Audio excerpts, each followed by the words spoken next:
America की director national intelligence तुलसी Gabbard जी ने भी अब इलेक्ट्रॉनिक वोटिंग मशीन को लेकर जिस प्रकार की समस्याएं अमेरिका की सरकार की ओर से जाहिर की हैं, वो ईवीएम की विश्वसनीयता पर बहुत बड़ा सवाल खड़ा करता है।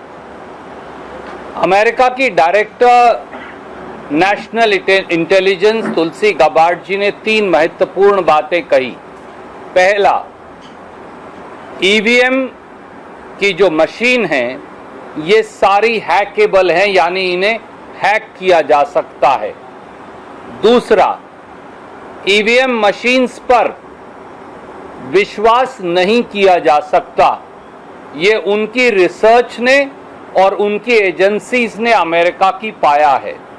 और तीसरा, ईवीएम में डाला गया वोट कभी भी बदला जा सकता है बजाय उसके जिसके हक में दिया गया हो। हमारा ये कहना है कि ये तथ्य तुलसी गबार्ड जी द्वारा सार्वजनिक पटल पर रखे जाने के बावजूद अब 24 घंटे से ज्यादा बीत गए। इलेक्शन कमीशन ऑफ इंडिया और चीफ इलेक्शन कमिश्नर चुप क्यों हैं? दूसरा सवाल है, प्रधानमंत्री मोदी जी, एनडीए की सरकार और बीजेपी पूरी तरह से चुप्पी क्यों साधे है?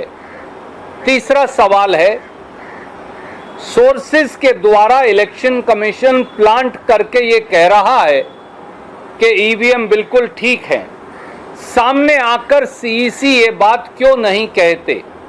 चौथा सवाल, अगर ऐसा संशय वो भी अमेरिका की सरकार द्वारा जांच के बाद बिल्कुल सीधे सीधे साक्ष्यों के आधार पर ईवीएम की विश्वसनीयता को लेकर प्रस्तुत किया गया है, तो क्या भारत सरकार की और इलेक्शन कमीशन ऑफ इंडिया की जिम्मेवारी नहीं कि वो सारे साक्ष्य और तथ्य, वो सारे सबूत और जांच जो अमेरिका की सरकार ने जुटाए हैं उन सबको वो इकट्ठा करते और हमारी ईवीएम से उन सारे साक्ष्य की जांच करते और फिर किसी निष्कर्ष पर पहुंचते कि हमारी ईवीएम गलत है या ठीक? और पांचवी बात, अब ईवीएम का मामला सुप्रीम कोर्ट को क्या इसका सुओ मोटो संज्ञान नहीं लेना चाहिए, क्योंकि निष्पक्ष चुनाव बेसिक स्ट्रक्चर संविधान का हिस्सा है और अगर ये सही है तो निष्पक्ष चुनाव जो है वो प्रजातंत्र का और संविधान का मूल आधार है।